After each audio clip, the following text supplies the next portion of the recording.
Hola, yo soy el doctor Marcelo de Barrio, jefe de trabajos prácticos de Operatoria Dental B. El tema que nos vamos a ocupar hoy es el de incrustaciones. Seguramente nos llevará 2 o 3 clases poder abarcar todas las formas de tallado, de cementación y de materiales que pueden ser utilizados para esta técnica, que es una de las prácticas de la operatoria dental de inserción rígida. Si bien la amalgama ha sido uno de los materiales más utilizados en la odontología mundial, con los avances en las técnicas adhesivas y los nuevos materiales estéticos, han sido dejados de lado, sobre todo por su toxicidad con respecto al mercurio del medio ambiente.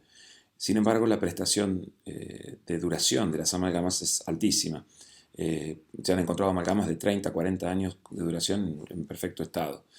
Con las resinas no ocurría lo mismo. Hoy en día la resina tiene algunos inconvenientes que vamos a ir develando poco a poco a lo largo de la charla. Pero bueno, la incrustación mejora un montón de variables negativas que puede tener la resina porque mejora propiedades de este material. Por lo tanto, la vamos a comparar en cuanto a durabilidad a la de una restauración de amalgama. Sin duda, uno de los materiales que mejores propiedades presenta en cuanto a el comportamiento clínico en boca es el oro. Si uno evalúa un montón de trabajos publicados, los pacientes nunca piden este material en boca por razones estéticas, pero los odontólogos lo prefieren por su alta durabilidad. El desgaste es similar al diente, tiene una buena resistencia a la compresión, mejor a la tracción que lo que pueden llegar a generar las incrustaciones de porcelana. Tiene una excelente adaptación marginal, ya que se pueden brunir los márgenes sobre un bisel que se talla en la cavidad. Presenta una excelente biocompatibilidad, es el material que repele bacterias, es el que menos atrapa placa en los márgenes, pero el gran problema y la gran falla es la estética, que nunca va a poder ser mejorada debido a que es un material metálico. Otro inconveniente que podemos encontrar también en este material es su elevado costo. Si por el contrario empezamos a observar desde el otro punto de vista, comparando la incrustación de resina con las metálicas, vamos a encontrar que la estética es excelente. Se elimina también una situación complicada que es el galvanismo bucal, es decir, un cambio de corriente eléctrica que se produce entre diferentes metales. Esto produce una molestia en los pacientes.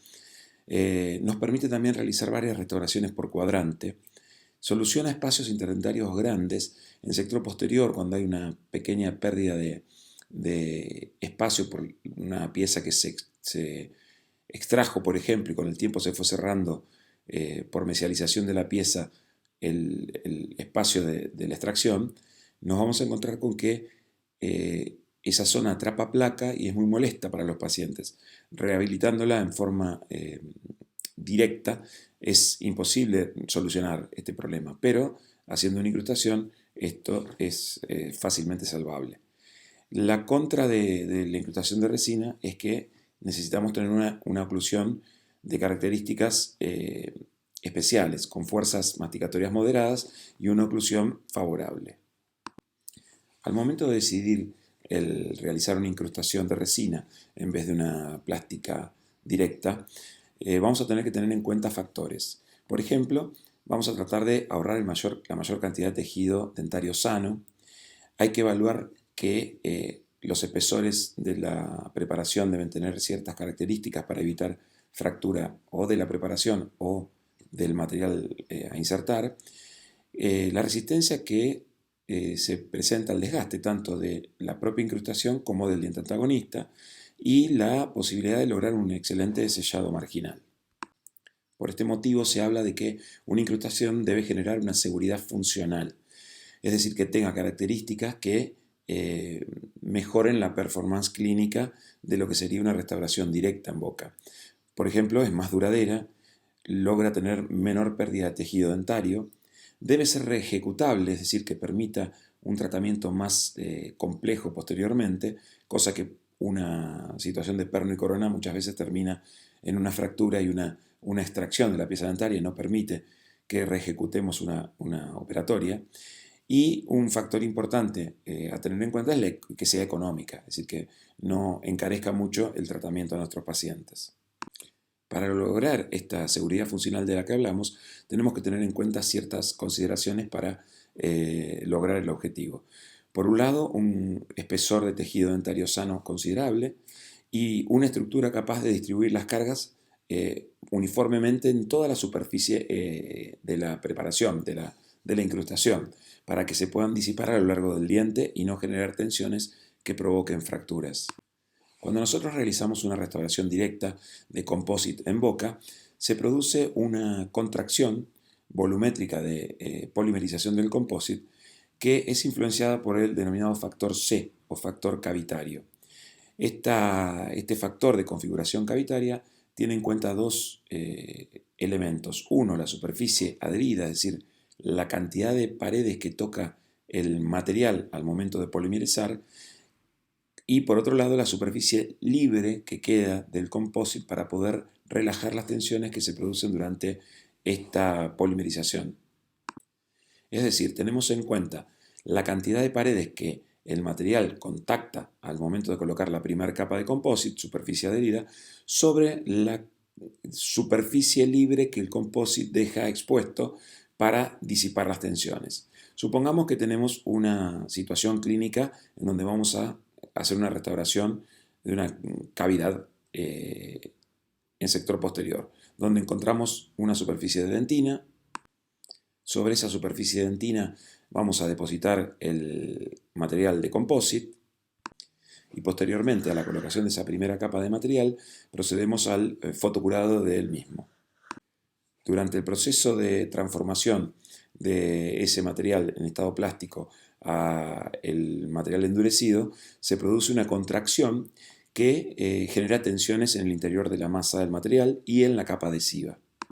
Si nosotros estamos haciendo una obturación directa con compósito en sector posterior, supongamos que no colocamos sistema adhesivo, cuando se produce la fotopolimerización y la contracción del material, este se despegaría de las paredes. Esto es lo que sucede normalmente en una contracción, es decir, se produciría una situación similar a la que observamos en este diagrama, desadaptación de las paredes de la cavidad. Obviamente la contracción se produce es volumétrica mínima, 2%, y esto genera una desadaptación que es microscópica, pero que existe realmente en la faz clínica. Pero esto no es lo que ocurre normalmente en una cavidad, ya que nosotros siempre usamos un sistema adhesivo. Por lo tanto, la desadaptación debería de producirse a expensas de la superficie libre del composite. Pero, como tironea en todas direcciones, genera una tensión en la faz adhesiva que debe ser contrarrestada por el mismo sistema adhesivo para que no se produzcan filtraciones marginales. Esas tensiones que se están generando por la contracción de polimerización generan en la capa adhesiva una tensión que tiende a despegar. Como podemos observar en esta microfotografía, se está despegando una incrustación de composite de un fondo de dentina adherida, en donde se produce un espacio que puede generar una posible sensibilidad posoperatoria a la masticación o, peor aún, la fractura de la incrustación o de la pared cavitaria. Cuantas más paredes toque una restauración y menos superficies libres tenga para disipar las tensiones, el factor de configuración cavitario va a ser más alto. Y cuanto más alto, mayor el estrés que genera en las paredes cavitarias.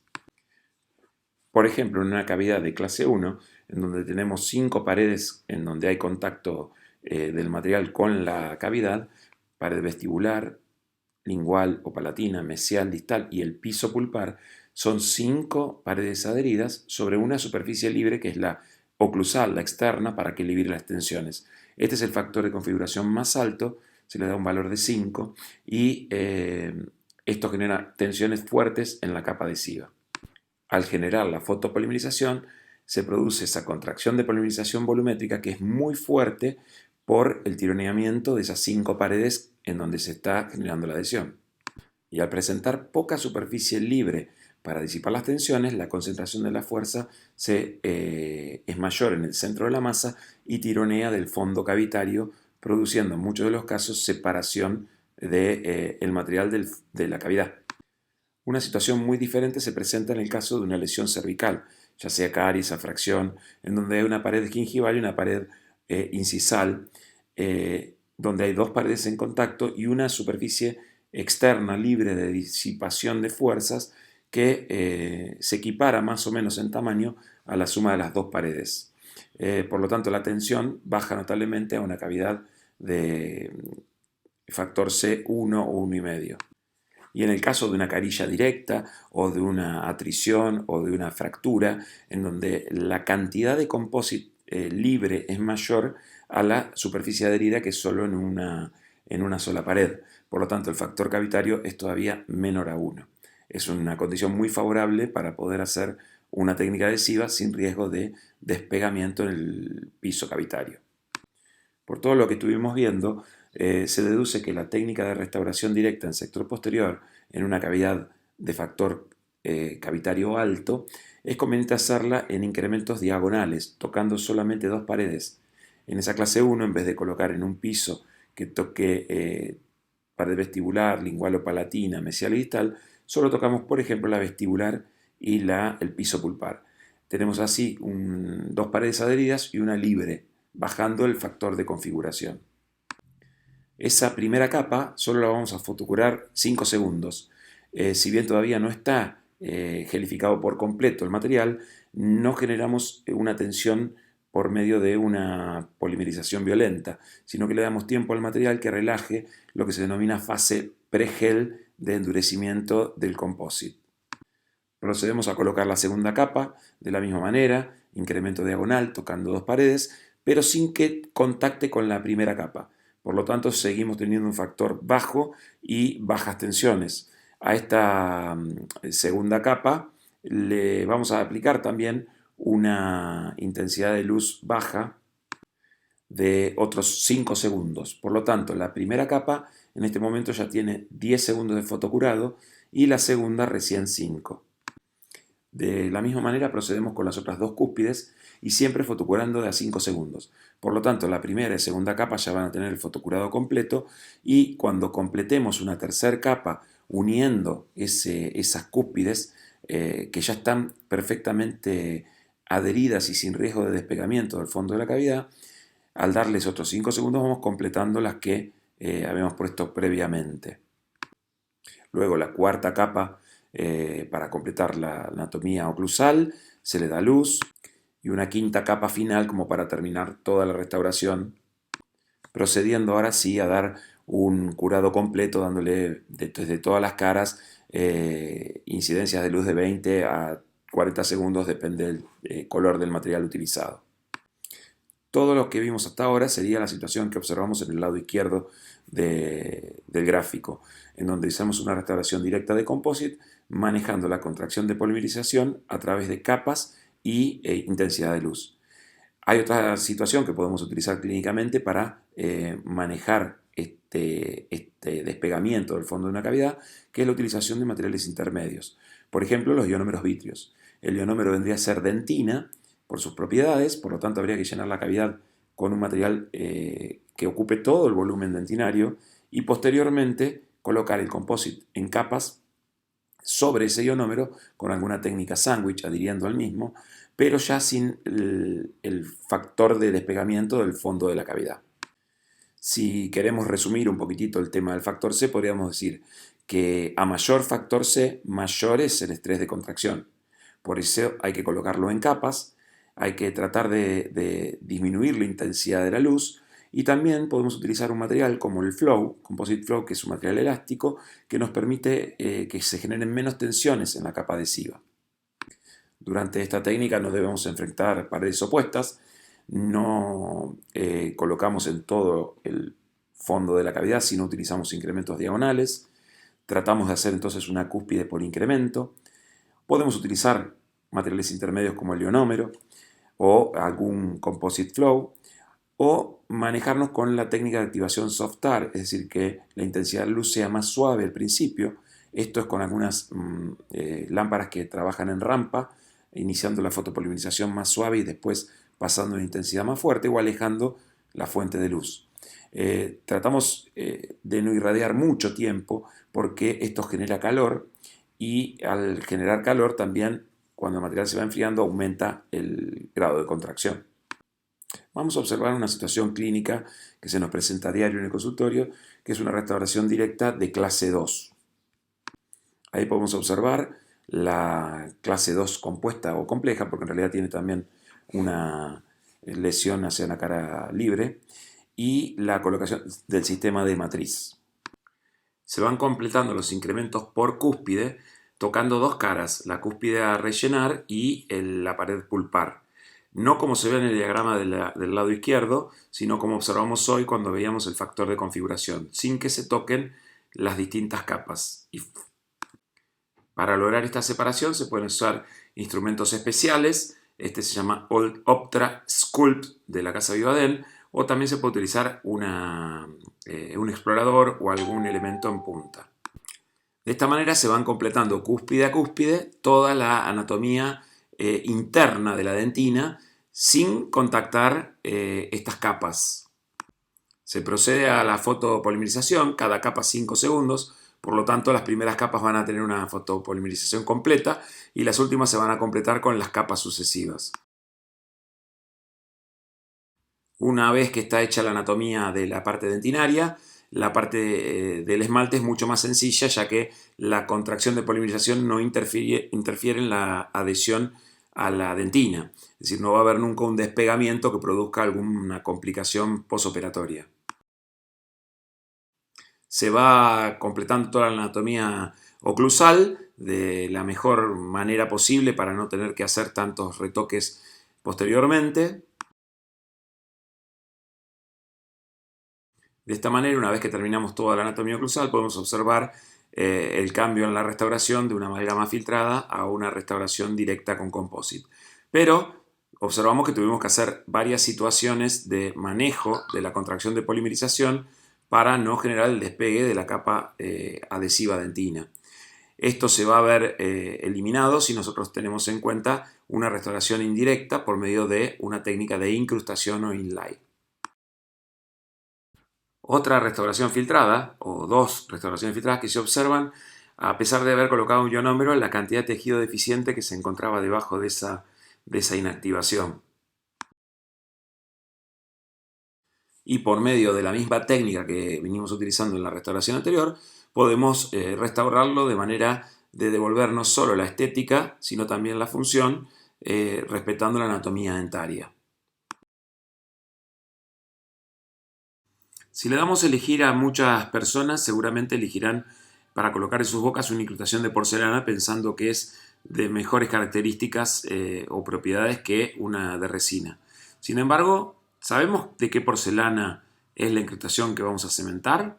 Porque de acuerdo al tipo de porcelana, método de obtención o material con el cual está confeccionada, van a ser las propiedades que vamos a encontrar en la situación clínica. Podemos tener cerámicas convencionales, coladas, maquinadas, o sea, de sistemas CAD-CAM, inyectables, infiltradas, y cada una va a tener una propiedad diferente en cuanto a la resistencia abrasiva, es decir, cuánto desgasta al antagonista, cuánto se desgasta a sí misma, a la resistencia a la fractura. Por supuesto, todas son muy estéticas, pero algunas más que otras. Y esto es lo que hay que evaluar al momento de decidir de realizar una incrustación de porcelana. Dentro de los problemas que podemos enumerar para las distintas tipos de incrustaciones, ya sean de porcelana o de resina, es la filtración marginal. La filtración se va a dar siempre en la unión entre el material que confeccionó la incrustación y el diente. Por ende, el material que filtra siempre es el cemento, el medio cementante. Ahora bien, si el que filtra es el medio cementante, ¿qué va a filtrar más? ¿Una incrustación de porcelana o una incrustación de resina? Les doy un tiempo para pensar. Seguramente habrás dicho que la incrustación de resina. La gran mayoría habrá pensado en eso. Sin embargo, las dos son cementadas con el mismo material, un cemento a base de resinas, un cemento dual. Por ende, supuestamente las dos van a filtrar algo parecido. Vamos a ver a lo largo de la evaluación de los problemas que no están así, pero en un principio quedémonos con esta idea.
La filtración marginal se evidencia como una línea de coloración, generalmente oscura, alrededor de las restauraciones.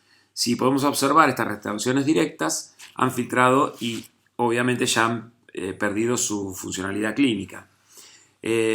Cuando nosotros hacemos una incrustación, la capa adhesiva es más difícil de que filtre debido a que la contracción de polimerización es mínima porque el espesor de cemento es entre 50 y 100 micrómetros.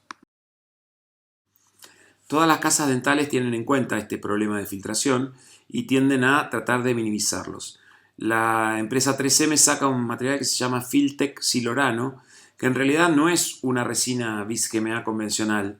Tiene en vez de una doble ligadura una apertura de anillos y el grado de conversión de monómero en polímero hace que la contracción sea de menor al 1%, es bastante baja. Se disminuye la contracción de polimerización, por ende el estrés de polimerización y por ende el despegamiento del fondo de las cavidades.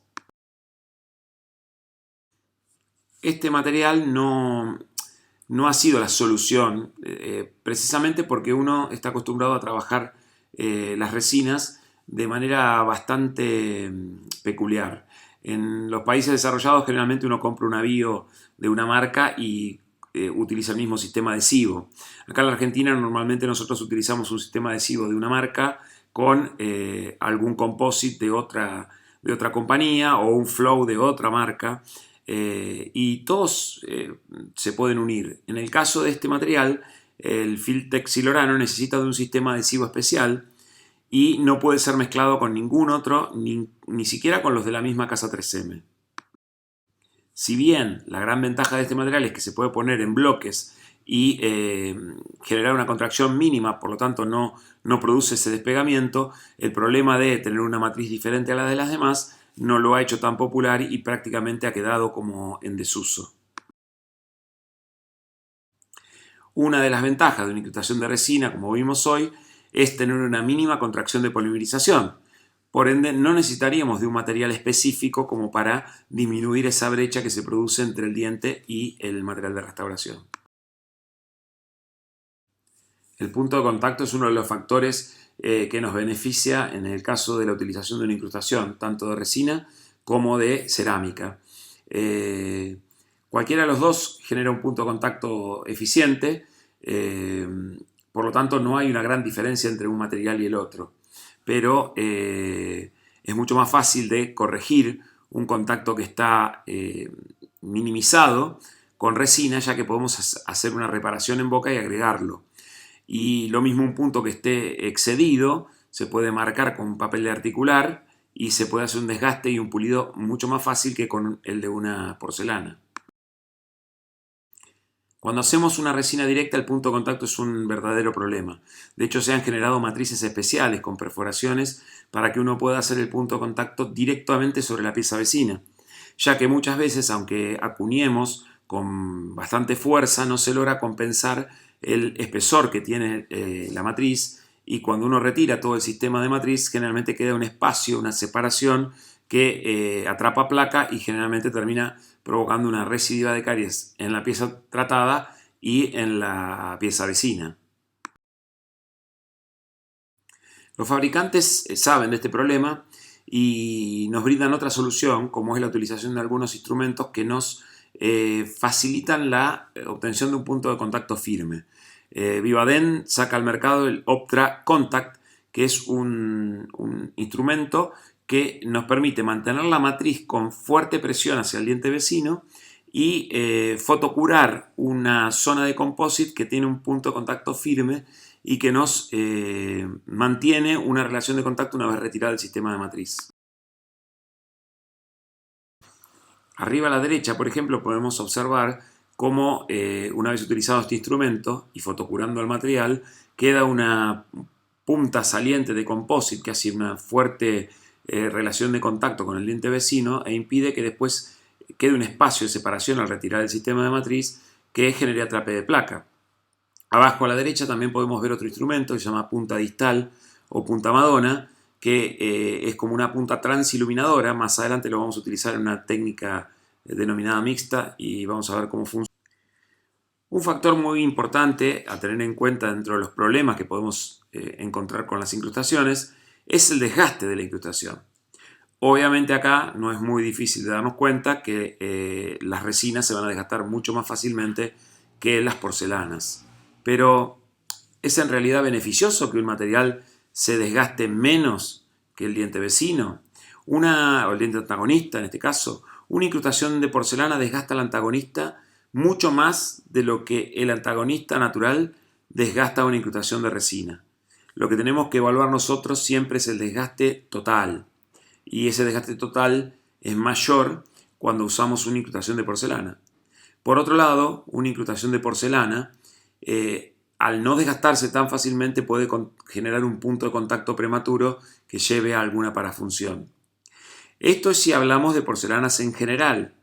Hay porcelanas como la de disilicato de litio, por ejemplo, que tiene el mismo índice abrasivo que una diente natural. Por lo tanto, si hablamos de una porcelana de disilicato de litio, el desgaste de la incrustación sería el óptimo.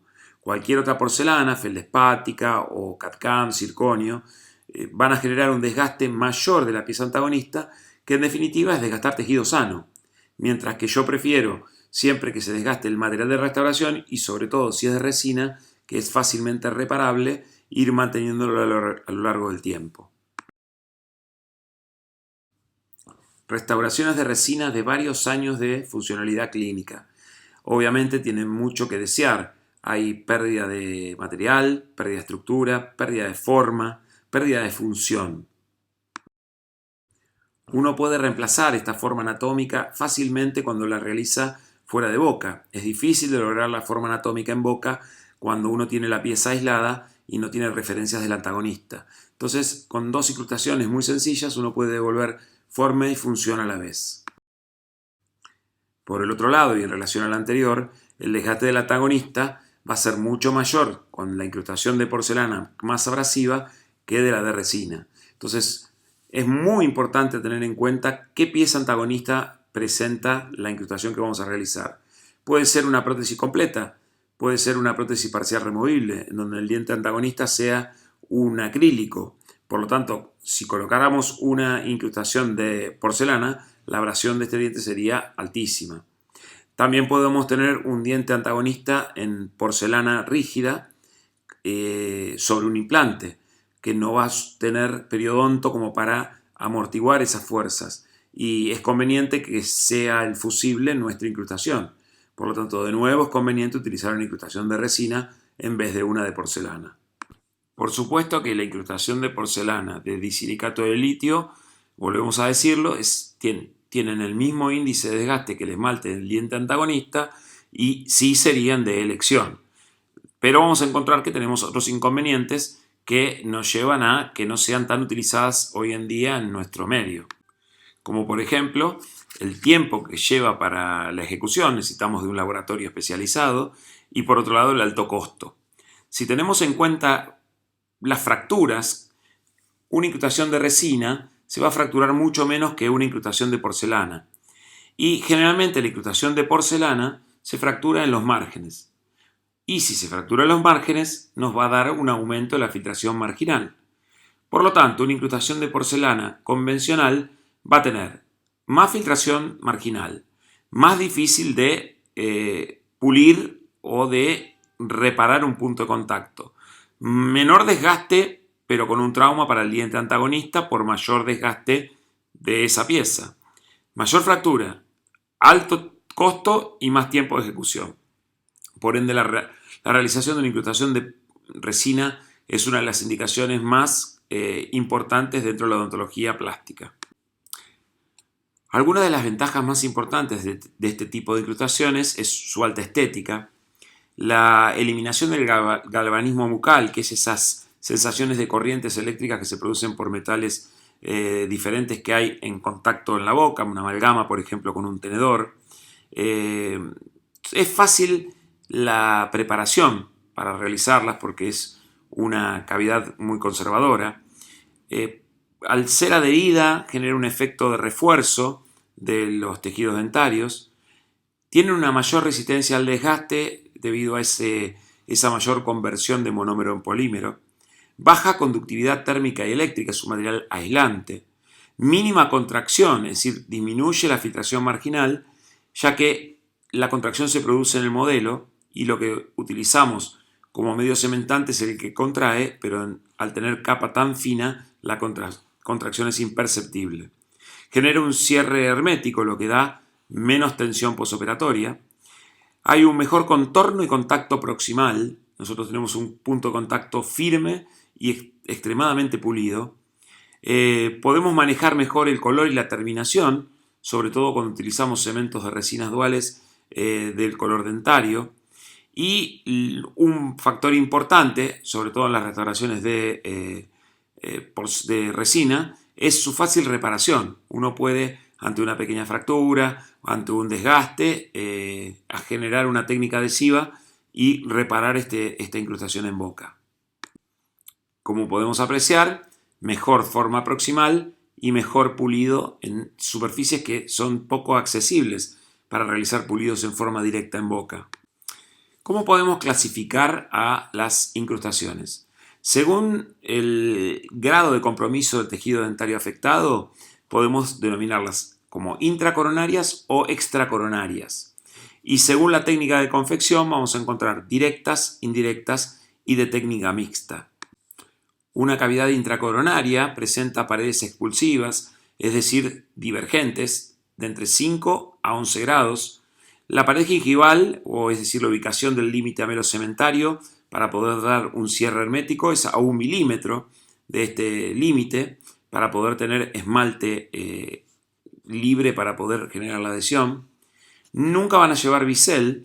Recuerden que los materiales estéticos en espesores delgados se pueden fracturar, no tienen resistencia.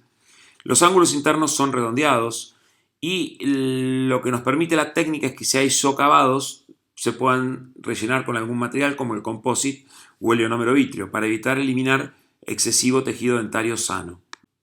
Como dijimos hoy, si el diente antagonista que se presenta a la incrustación, por ejemplo, no existe, está ausente, o el diente antagonista es una prótesis removible o completa, o existe una fuerza masticatoria moderada por parte del paciente, o una dieta alimentaria de dureza mediana o blanda, no de gran resistencia abrasiva o alimentos poco abrasivos, la integridad oclusal de la incrustación va a ser alta.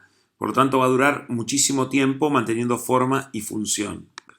Hablamos, por ejemplo, de una incrustación extracoronaria cuando, por ejemplo, hay una cúspide debilitada y esta debe ser incluida dentro del tallado, es decir, se baja a la altura de la preparación y forma un hombro de ángulo interno redondeado, siempre sin bisel, en el borde cabo superficial. Muchas veces se puede bajar hasta la altura del piso oclusal. Las paredes libres van a tener una inclinación de alrededor de 10 grados con respecto a la línea de inserción. Las aristas redondeadas para evitar zonas de tensión en la restauración que puedan fracturar. Acá podemos observar vista oclusal, algunas incrustaciones que toman alguna cúspide, que son extracoronarias, y cómo esa zona que se toma llega a la altura del piso oclusal. ¿Por qué pueden utilizarse estas incrustaciones de composite en una cavidad extracoronaria? Bueno, además del mejor acabado proximal que hablábamos hoy y punto de contacto correcto, de un mejor sellado marginal, vamos a tener mayor resistencia al desgaste. Y en este tipo de cavidades es imperioso tener un material que nos brinde esa situación clínica. ¿Cuáles serían los factores que nos determinan la elección de realizar una incrustación? Por un lado, tenemos que evaluar la posibilidad de que se pueda fracturar una restauración o la estructura dentaria porque esté debilitada. Por otro lado, evaluamos la necesidad de generar resistencia al desgaste. También la imposibilidad de hacer un excelente sellado marginal por la contracción del material. Y como último y muy importante parámetro, el ahorro de tejido dentario sano. Todos estos elementos o factores nos van a llevar a la conclusión de realizar o no una restauración plástica y en su defecto hacer una incrustación. Sin duda, la clasificación más convencional que todos hemos escuchado alguna vez es la que se refiere a los inlays, onlays y overlays.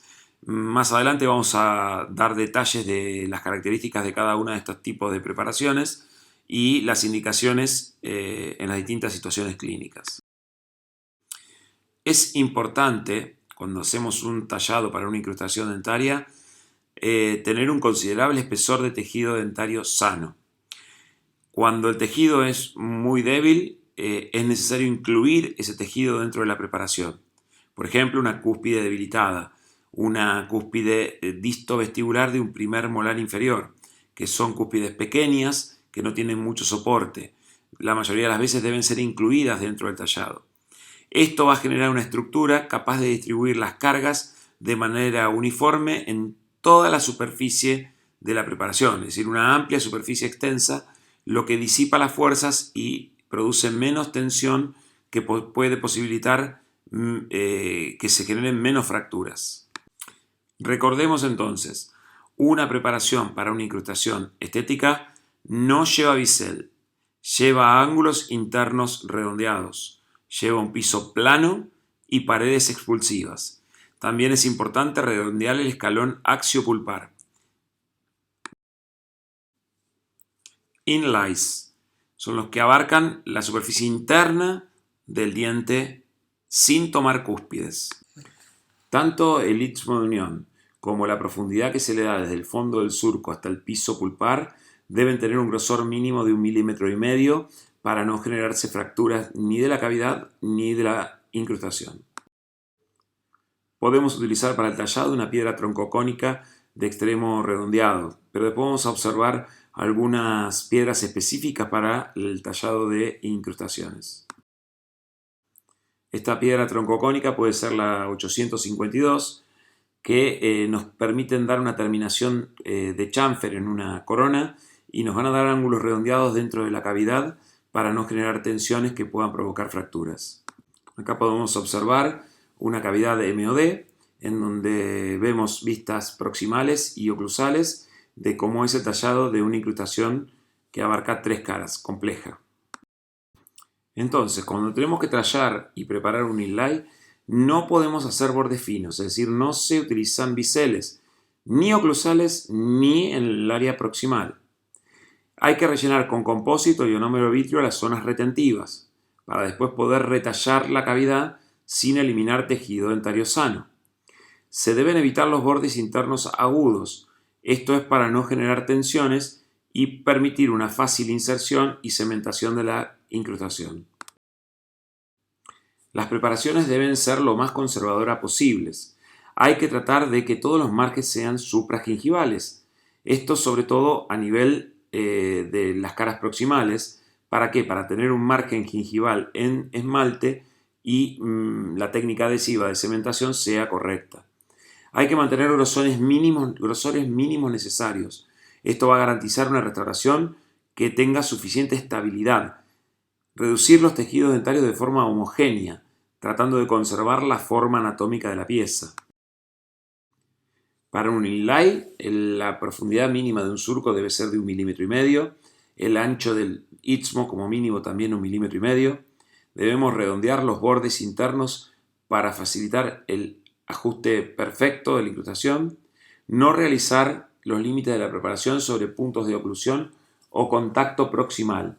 Esto es importante, hay que eliminar los contactos interproximales, hay que liberar el área proximal de del contacto incrustación diente y por el otro lado diente, es decir, que no se genere un punto tripartito. O toca incrustación contra diente o toca diente contra diente, no puede tocar la interfase, hay que liberar puntos de contacto. Y no dejar nunca bordes finos o en forma de cuña porque son fácilmente fracturables.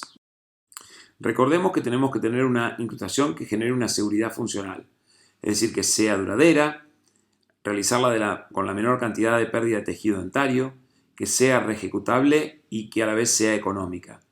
Por eso utilizamos mucho las incrustaciones de resinas. En el caso de que la cúspide esté debilitada, debe ser incluida y transformamos esta incrustación, que era inlay, en un onlay. Para ello se procede al desgaste de las cúspides con una piedra diamantada, como se ve en la figura inferior izquierda. Si observamos para un onlay, también hay que generar una profundidad de surco mínima de 1,5 milímetros, un istmo de unión también como mínimo de 1,5 milímetros y redondear los bordes internos para facilitar el óptimo ajuste. Estos tres parámetros son iguales que los que se utilizan para un inlay. Pero acá, si tomamos la cúspide, debemos tener ya una profundidad mayor de 2 milímetros porque la cúspide es la que realiza el impacto masticatorio. Y están indicados cuando el límite de la preparación está situado a una distancia inferior a 0,5 del extremo de la cúspide o cuando el esmalte está debilitado. Entonces podemos observar acá en el diagrama que cuando la reducción es a nivel oclusal, es decir, a nivel de la cúspide, debe ser de 2 milímetros. ¿Sí? En cambio, en el istmo de unión o en la profundidad del surco, sigue respetándose el 1,5 milímetros, al igual que en el inlay.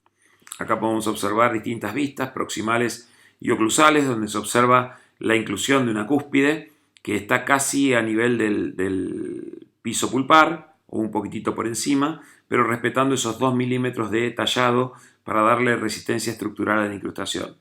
En el medio, en la parte superior, podemos observar una matriz de silicona realizada previa al tallado cavitario, donde podemos realizar las mediciones de cuánto espesor estamos dándole al laboratorio para la confección de la incrustación en cada nivel del tallado.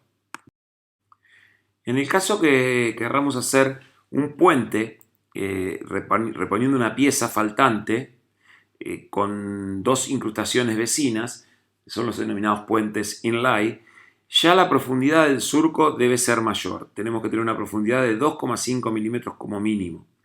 El ancho del istmo también se aumenta a 2 milímetros. La longitud mesiodistal debe ser de 4 milímetros. Se hace un hombro circular de 1,2 milímetros de ancho a 1,5 milímetros. El ancho bucolingual en la caja proximal debe tener un mínimo de 3,5 milímetros. Y los límites de la preparación no deben abarcar puntos de oclusión o de contacto. Vamos a verlo en un diagrama. Ahí podemos observar que ese espacio es mucho mayor debido a que nosotros tenemos un conector entre lo que es la incrustación cavitaria y la pieza faltante, pero no hay soporte por debajo de esa pieza faltante porque apoya sobre mucosa y la incrustación al ser rígida o ese puente puede quebrarse. Por lo tanto, la unión entre la incrustación y el tramo del puente debe ser mucho más grueso, al igual que la profundidad de la incrustación en las dos cavidades contiguas. Vamos a realizar un tallado de una incrustación inlay en un modelo de prácticas para que ustedes puedan observar con detalle la inclinación de las paredes, cómo es el tallado de la cavidad y las piedras utilizadas para el mismo. Existen muchas marcas de piedras A mí me gustan mucho las piedras de Comet y las de la casa J porque primero las formas respetan mucho la anatomía que nosotros tenemos que tallar, es decir, tenemos los anchos y los espesores de los distintos tipos de cavidades directamente en el tamaño de la piedra. Y por otro lado, la calidad de la piedra y de la adhesión del grano de porcelana que no se despega tan fácilmente, lo que las hace mucho más durables y el costo-beneficio es mucho más alto. Se procede a hacer la apertura oclusal con una piedra piriforme, tal cual lo hacemos con las cavidades de inserción plástica, y posteriormente pasamos una piedra troncocónica de extremo redondeado. Para realizar el contorno de toda la incrustación, que sea intracoronaria, ¿no?, se realiza con una fresa troncocónica 1170 y esta deja ángulos internos redondeados. Esta sería la visión de la caja oclusal de una incrustación inlay. Ahora nos vamos a ir hacia el área proximal, por lo tanto hay que hacer protección del diente vecino con una matriz metálica.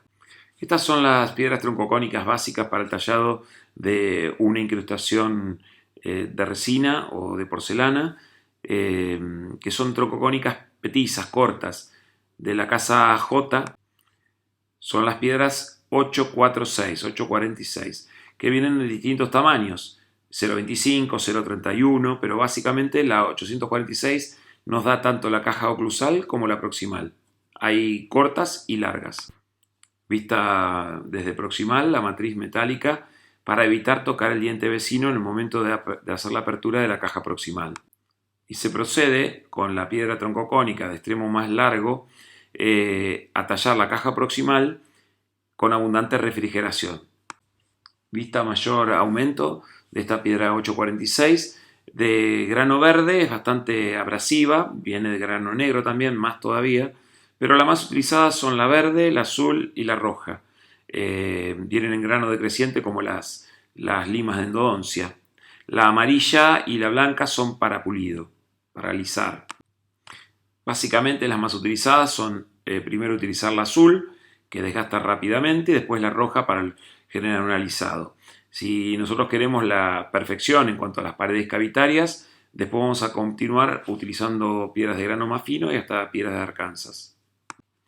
Siempre recuerden, para trabajar en dentina necesitamos refrigerar, sobre todo cuando trabajamos con piedras y alta velocidad, para evitar un daño pulpar.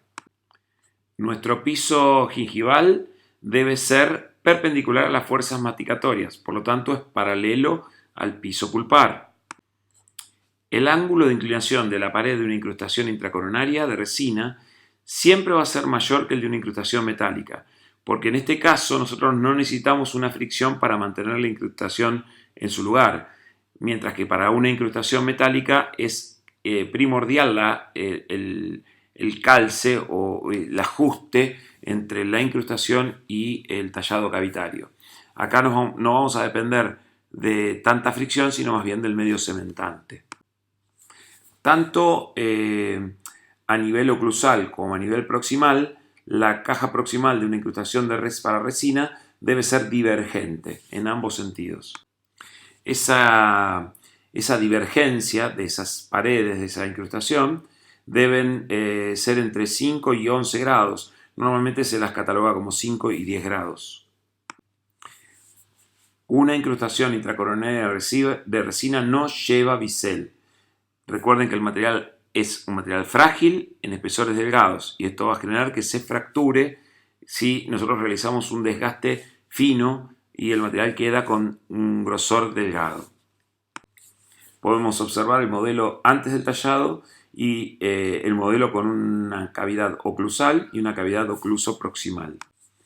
Podemos observar de una vista oclusal cómo es el tallado para una incrustación intracoronaria, inlay, ocluso-mesial de un primer molar, en donde se observa el grosor de las paredes, la forma del contorno cavitario, la divergencia de la caja proximal, los ángulos redondeados, el piso pulpar redondeado, la pared gingival que tiene una ubicación perpendicular a las fuerzas masticatorias y paralelo al piso oclusal. Piedras de tallado para incrustaciones, 846 de diferente grano, de mayor a menor, desde el tallado cavitario al pulido de la cavidad. Y piedras de Arkansas que nos sirven para dar el alisado final, lo que nos va a permitir una óptima impresión, menor cantidad de fallas en el vaciado y por ende una mayor adaptación de la incrustación, porque no hay ninguna rugosidad que pueda interferir en el calce de la misma en la cavidad.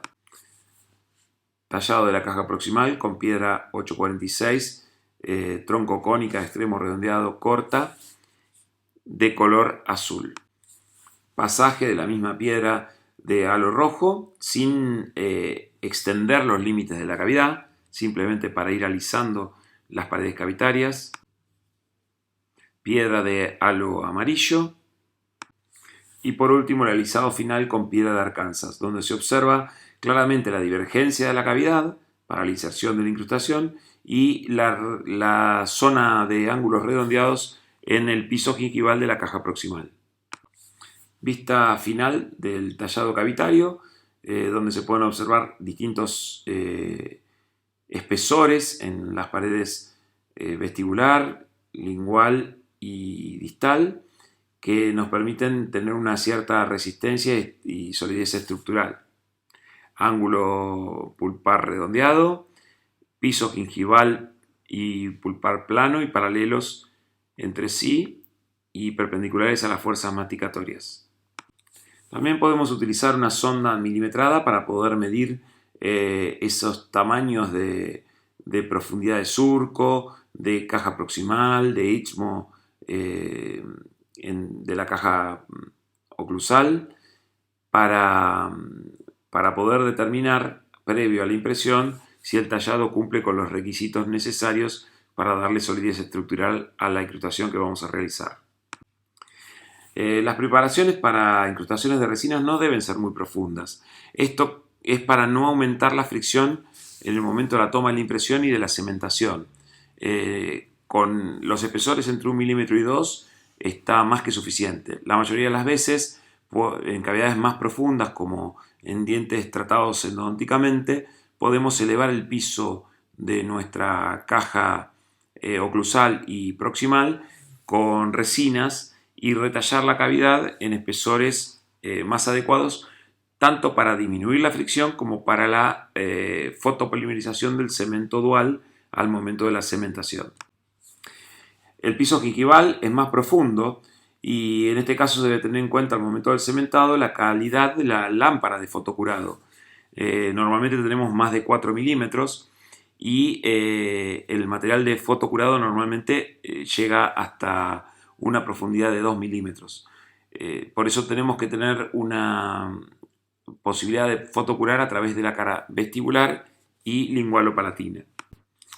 De esta manera podemos también medir el ancho del istmo de unión para respetar esos espesores mínimos que necesitamos para la incrustación que vamos a confeccionar.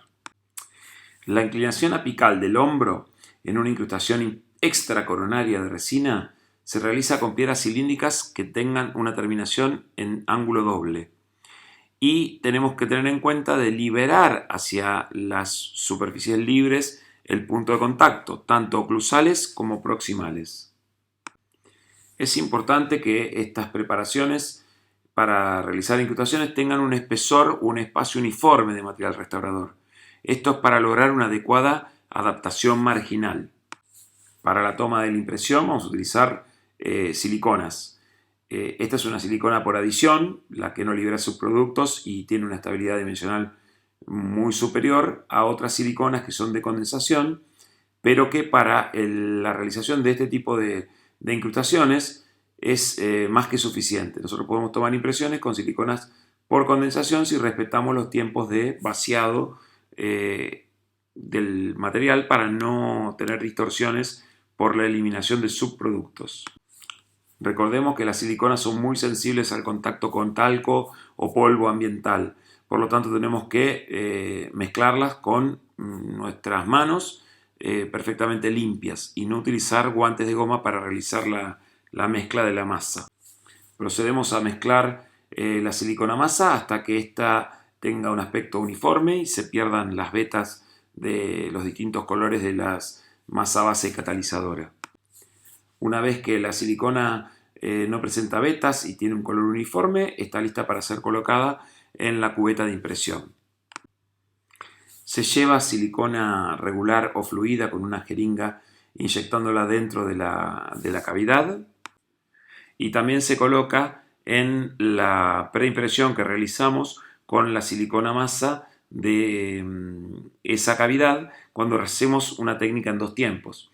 Si la técnica que realizamos es la toma en un solo momento, directamente se lleva a la cavidad la fluida y se inserta directamente la cubeta con la masa presionando las dos a la vez. En este caso, que se hace una técnica en 2 tiempos, fluida en la cavidad, fluida en la preimpresión con masa, llenando bien toda la preimpresión para que no queden distintos niveles, y se lleva a la boca para impresionar y retirar toda la silicona regular o fluida que pusimos dentro de la intracavitaria, digamos. Una vez realizada la impresión, procedemos a colocar un provisional dentro de la cavidad que nos va a permitir proteger a la pulpa de agresiones bacterianas y térmicas o mecánicas, estabilizar los dientes vecinos en tanto proximal como antagonista, es decir, que no haya extrusiones o migraciones, y también permitir ejercer la masticación. Los materiales provisionales de elección van a ser resinas fotopolimerizables elásticas, como por ejemplo el clip de Boco o el Fermit de Vivaden, entre otras marcas comerciales, y lo que nos va a permitir que el material sea retirado fácilmente de la cavidad sin dejar residuos y que quede la cavidad lista para la cementación adhesiva. Otra marca comercial es el Provifil. Acá podemos ver cómo se retira fácilmente con la punta de un explorador el material, dejando la cavidad limpia para la cementación. Podemos observar la flexibilidad de estos materiales, como el Bioclip, el Luxatem Inlay, que nos facilitan tanto la colocación como el retiro de este provisional. Se coloca el provisional, se fotocura, y una vez que tenemos la incrustación para la cementación, se pincha y se retira, dejando la cavidad limpia y fácilmente preparada para la adhesión. Hay que tener cuidado cuando se utilizan bases liners, que son ionómeros vítreos fotopolimerizables de pequeño espesor, 0,5, ya que el ionómero vítreo tiene resina en su constitución, deja una capa inhibida, y si nosotros no retallamos la cavidad o no colocamos algún gel de glicerina para que esa capa inhibida endurezca y no quede en superficie, al colocar esta resina fotopolimerizable va a haber una unión, y cuando a la próxima sesión querramos retirar el provisional, este se nos va a venir porque juntamente con el ionómero vítreo, ya que la adhesión va a ser más fuerte entre resina y ionómero que la del ionómero al diente. Una vez hecho el vaciado de la impresión, se obtiene un modelo que puede ser troquelado, y a este modelo se va a proceder a colocarle una sustancia separadora para que no haya una interacción entre el material de resina de la incrustación y el yeso del modelo. Existen gran cantidad de sistemas separadores, los que se indicaban hace tiempo atrás como imprescindibles son los denominados separadores yeso composite, pero son de un costo elevado y nosotros podemos reemplazarlos con el separador convencional de yeso acrílico. Una vez que colocamos 2 capas de separador, comenzamos a fabricar nuestra incrustación y vamos a transformar nuestra cavidad, que es compleja, de 2 o 3 caras, en una cavidad simple. Así que restauramos todo el área proximal y posteriormente empezamos a reconstruir la zona de cúspides. Si queremos colocar algún tinte, se coloca en este momento, después de colocar el compósito de dentina, y por último se coloca la última capa fina de esmalte para dar esa sensación de translucidez y que ese tinte que colocamos dé la sensación de profundidad de surcos y naturalidad a nuestra incrustación. Podemos observar la incrustación terminada, donde se observa forma anatómica, brillo, textura, puntos de contacto, cosas difíciles de lograr en forma directa en boca. Por eso una incrustación es tan bien aceptada por nuestros pacientes, ya que al tener una restauración tan bien pulida dentro de la boca no genera ni atrape de placa y ni sensación de incomodidad o de aspereza con contacto con la lengua.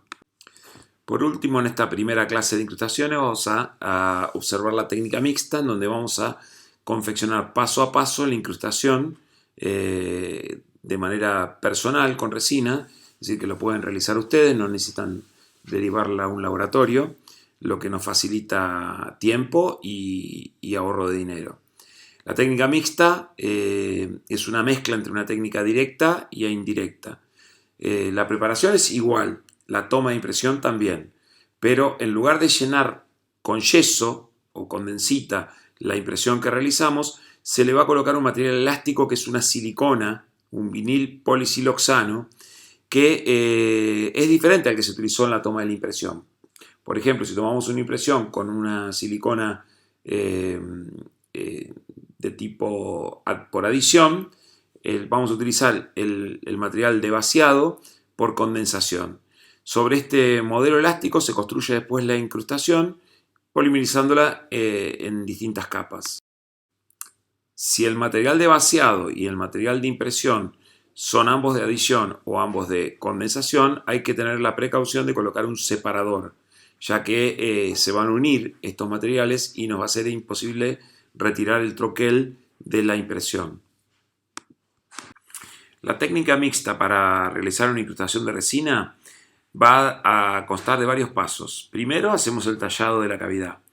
Tomamos la impresión con silicona, en este caso una silicona, por ejemplo, por adición. Hacemos el modelo en silicona de adición. Y una vez que obtenemos esta silicona, el vaciado en forma inmediata, junto al sillón, al lado del paciente, vamos realizando la incrustación en ese modelo elástico. ¿Cuál es la gran ventaja? Que no necesitamos de provisionales. Es una sola sesión clínica. Pero hay una gran desventaja, que el modelo no es tan confiable como el vaciado en yeso. Para el vaciado de esa impresión y obtener el modelo en silicona, vamos a utilizar, por ejemplo, un material que se usa para toma de registro de mordida. En este caso se utiliza de la casa de MG Hamburgo el Futar D. Vamos vaciando justamente en el lugar de la pieza a tratar, es decir, una o dos incrustaciones se vacían en uno o dos modelos. En este caso vamos a hacer un primer molar.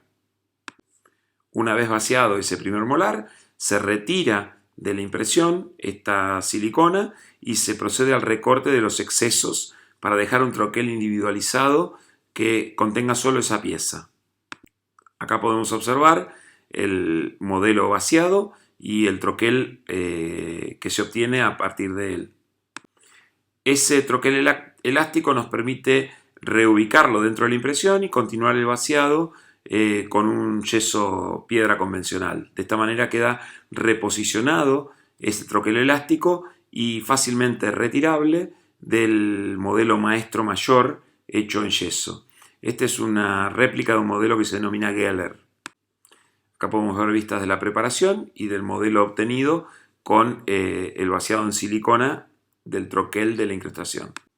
Junto al sillón nos ponemos a fabricar la incrustación, ya que el modelo nos permite recuperarla fácilmente, y de esta manera vamos a colocar una matriz de clase 2 con su aro de protección y de separación y empezar a construir o a transformar nuestra cavidad compleja en una cavidad simple, haciendo el área proximal como primera medida. Se va llenando la zona más profunda de la caja proximal para lograr una buena fotopolimerización y conformamos el punto de contacto generando presión hacia el diente vecino. En este caso utilizamos este instrumental que hablábamos hoy, punta Madonna o punta distal. Podemos observar a mayor aumento y con más definición cómo es la parte activa del instrumental. Y colocamos la fuente de luz sobre el mismo para lograr la fotopolimerización del composite, generando tensión o presión hacia la pieza vecina. Vemos cómo queda ahora esa área con un fuerte contacto hacia el área proximal para evitar que haya un espacio al momento del retiro de la matriz. Vista proximal de esa superficie que queda extremadamente pulida, que tiene una doble curvatura y podemos observar la altura del reborde marginal. Otra vista donde podemos ver el área proximal, el punto de contacto y la altura del reborde marginal. Procedemos ahora a realizar los incrementos de cúspide a cúspide, como fuimos viendo que hacíamos en una técnica directa en una restauración en boca. Otro incremento más y ya conformamos toda la dentina de las 3 cúspides vestibulares del primer molar inferior. Continuamos con la cúspide distolingual y terminamos con la última cúspide que falta, uniendo todos hacia el centro y dejando ya formados los surcos o esbozados los surcos que después se van a completar con el esmalte de la cara oclusal. Este es el momento si uno quiere colocar algún tinte, algún sellador blanco opaco para dar sensación de profundidad, alguna profundización de color marrón en los surcos, como para dar también esa naturalidad. Recordemos que el grosor de la incrustación debe ser de alrededor de 2 milímetros. Esto para darle resistencia y solidez estructural. Vista desde oclusal, se pueden visualizar los tintes en el fondo de los surcos o algunas manchas blanquecinas como si fuesen hipoplasias en las cúspides. Acá podemos observar un kit de pigmentos de la casa Miserium, se llaman ENA, y procedemos a la colocación de la última capa de esmalte por encima de todas las cúspides hacia el centro de los surcos. Podemos utilizar otro instrumento de la casa Bioden, el Optra Sculpt, que trae 6 puntas intercambiables y autoclavables con formas anatómicas para tratar de ir copiando la anatomía oclusal. Vista de la incrustación terminada con su forma anatómica. Retiro de la incrustación, todavía sin pulir, pero podemos observar el grosor y forma anatómica. Y se coloca nuevamente en ese modelo elástico para realizar lo que se denomina la primera parte de la terminación, que es la forma anatómica, que se le puede dar con piedras de grano fino y de puntas diamantadas muy finitas. Una vez que terminamos la forma anatómica, pasamos a el pulido y el brillo. Este lo realizamos con distintos cepillitos de pelo de cabra de 3 granos diferentes y por último una badana o lienzo que nos permite levantar más brillo. Muchos autores hablan de la utilización de discos, Soflex, pero realmente es difícil tratar de pulir las zonas profundas de los surcos con estos discos, por lo tanto es solamente como para un alisado superficial. Las brochitas sí nos permiten adentrarnos dentro de la profundidad de los surcos y generar un alisado y un brillo sin necesidad de pérdida de forma anatómica. Se pueden utilizar pastas de pulido diamantadas de distinto grano y por último de óxido de alúmina, que es la que tiene menor grosor y nos va a permitir levantar más brillo. Se siguen pasando las brochitas en orden decreciente de pelo de cabra y por último la última se pasa sin ninguna pasta abrasiva y para finalizar se pasa a un fieltro o badana, que es la que va a levantar más brillo en la incrustación. Vista oclusal de la incrustación terminada, vista externa de la incrustación y vista interna, donde se nota la opacidad, que es donde no hay ningún pulido y zona preparada para la adhesión. Una vez que tenemos la incrustación retirada del modelo, se procede a los pasos de la cementación. Para ello vamos a utilizar un cemento a base de resinas, ya sea este sistema que es autocondicionante, genera el mismo el grabado de la cavidad y también sirve de adhesivo, o cualquier cemento de resina, pero siempre de características dual. Debe tener un componente también de autocurado. Decimos que tiene que tener un componente de autocurado para que siga reaccionando donde no hay llegada de la fuente lumínica. Cuando la incrustación es muy gruesa, recordemos la caja proximal que tiene una profundidad de cerca de 4 milímetros, la fuente lumínica no llega a polimerizar por completo y el autocurado nos permite a nosotros asegurarnos una polimerización en todos los niveles de la cavidad.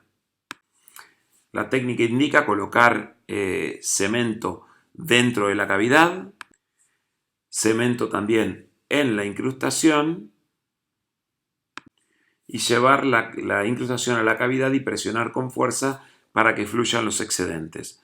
Desde la experiencia clínica podemos asegurar que es preferible colocar el cemento en la incrustación hasta que uno tenga habilidad en la cementación, ya que dentro de la cavidad hay más temperatura y hay humedad, y estos son dos factores que hacen que el material endurezca rápidamente.